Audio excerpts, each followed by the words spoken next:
My name is Jenni Schmitz, my camp name is Coon, and I have some tips for you today on working with your kids and possibly dealing with some behaviors that may come up while you're working with them. First would be give your kids times to process after you talk to them or give them directions. A lot of times kids need to think about it before they can act, and if they are trying to process what you're saying and you keep on talking, they won't be able to listen to you and do what you ask at the same time. My next one is to let them run and play and jump and be loud sometimes, because they're learning from that too. Especially if you have a really high energy group and you're expecting them to do something that involves a lot of sitting later on, you could try a high energy game first and you may have more success with your other activities.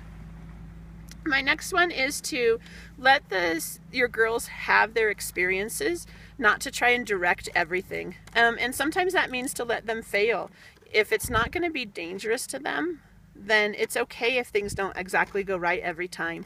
For example, if you're doing outdoor cooking and you want to make spaghetti and you know the right way to make spaghetti, but the kids have another idea, even if you think it might fail, let them do it.